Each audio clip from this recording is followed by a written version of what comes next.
Bonjour, donc une capsule vidéo pour présenter une méthodologie qui permet d'isoler un terme dans une équation littérale en physique-chimie au niveau du lycée. Alors le problème est le suivant, en physique ou chimie on a très souvent des lois et à partir de ces lois on cherche à isoler un des termes, ici par exemple la distance dans la loi de la gravitation, ici l'intensité dans cette loi d'Ohm du générateur, ou ici dans cette relation plus complexe, on peut chercher à isoler la vitesse initiale. Alors, les différentes étapes de cette méthode sont les suivantes. Il faut d'abord connaître les opérateurs réciproques, c'est un prérequis nécessaire. Ensuite, savoir comment on va construire l'équation à partir de la grandeur qu'on souhaite isoler. Et enfin, une fois qu'on aura compris comment construire l'équation, on va le voir, isoler le terme souhaité. Il y a une dernière étape qui ne sera pas traitée dans cette vidéo, qui est, à l'issue de tout ça, vérifier l'homogénéité de la relation obtenue, c'est-à-dire est-ce qu'il y a bien les mêmes unités de chaque côté. Alors, les limites de cette méthode, ça ne traitera pas des cas où la variable qu'on souhaite isoler apparaît plusieurs fois dans l'égalité, comme ici par exemple xf qui apparaît 2 fois, ou ici dans celle-là, x qui apparaît 2 fois. Donc un point sur les opérateurs courants et leurs réciproques. Donc par exemple, l'opérateur addition a pour réciproque l'opérateur soustraction, et inversement évidemment. Donc par exemple, si on prend cette équation, n0 moins 3x max égale 0, eh bien, ce qu'on va faire, si on veut isoler n0, on a ici une soustraction de 3x max, on va appliquer de chaque côté plus 3x max, et donc pour obtenir n0 égale 3x max. Donc on a additionné de chaque côté 3x max. L'opérateur réciproque de la multiplication, c'est évidemment la division. Donc si on reprend l'exemple du dessus, si on veut isoler x max, on a une multiplication à droite par 3, on va diviser de chaque côté par 3 pour pouvoir isoler x max. L'opérateur réciproque de l'inverse, c'est l'inverse elle-même. Donc par exemple, si j'ai cette relation, 1 sur lambda égale f sur c, à ce moment-là, j'applique la fonction inverse de chaque côté et on obtient lambda égale 1 sur f sur c, c'est-à-dire c sur f. De la même façon, la réciproque du carré, c'est la racine carrée, ou c'est la même chose, la puissance 1/2. De façon plus générale, la réciproque de x puissance n, c'est racine nième de x, ou encore une fois, x à la puissance 1 sur n. La réciproque du logarithme népérien, c'est l'exponentielle.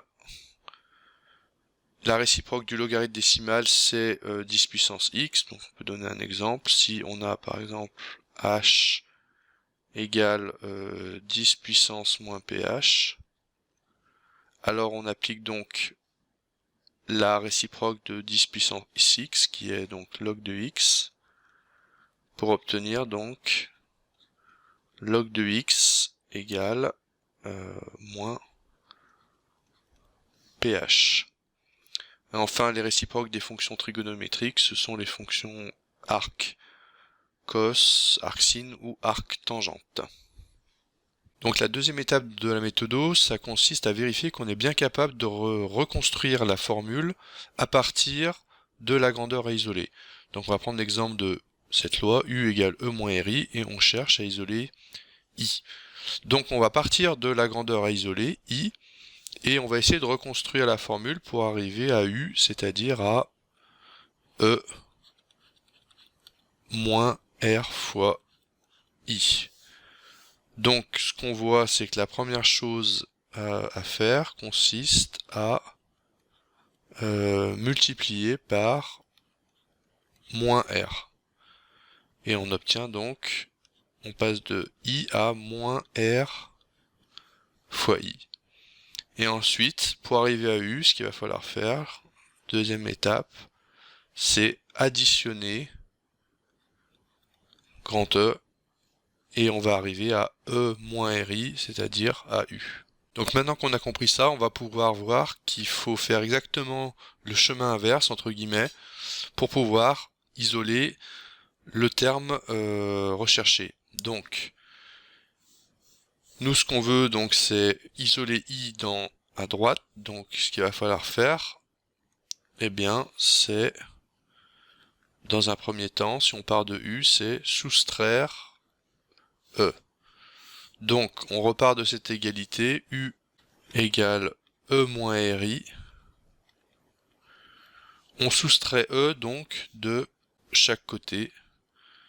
Donc, à gauche, U moins E égale, et il nous restera moins R fois I à droite. Et ensuite, donc, l'opération réciproque de ce qu'on avait réalisé, ça va être donc de diviser par moins R. Donc on divise par moins R de chaque côté. Et donc à droite, on aura donc U moins E sur moins R égale I. On a donc pu isoler I à partir de l'équation de départ. Voilà la méthode. Toute cette première partie peut se faire évidemment au brouillon pour analyser et décortiquer la formule, et ensuite voir les opérations dans le sens inverse qu'il va falloir appliquer pour isoler le terme recherché. Je vous propose maintenant une série de 5 exercices d'entraînement qui suivent du coup la même méthodologie. Voilà donc un premier exercice, R égale ρL sur S, où il faut isoler S. Vous pouvez faire pause et donc vous entraîner. Voilà donc le résultat, en noir donc la méthodologie, et en rouge ce qui peut apparaître ensuite sur la copie. Donc on aboutit à l'expression S égale ρL sur R. Deuxième exercice, la loi de la gravitation, donc où il faut isoler petit d. Pareil, vous pouvez faire pause. Voilà la méthodologie pour isoler d, et on aboutit donc à cette relation entourée. Troisième exercice avec cette relation de la statique des fluides, où il faut isoler cette fois-ci l'altitude au point B. Voilà donc la solution. À noter que ici multiplié par moins 1 ou divisé par moins 1 revient strictement au même au niveau mathématique. Quatrième exercice un peu plus complexe, niveau terminal spécialité, où il faut isoler V0 de cette équation de trajectoire. Donc là le nombre d'étapes est un peu plus important, et on aboutit à cette expression où ici je n'ai pas détaillé les étapes du calcul, c'est un peu long. Et enfin, dernier exemple, toujours ici du problème de terminal spé, sur la loi d'évolution de la tension du condensateur au cours du temps, où il faut isoler T. Donc là interviendra l'exponentielle et sa réciproque ln de x, et on aboutira à cette expression pour le temps. Voilà donc pour cette vidéo méthodo sur comment isoler un terme d'une équation.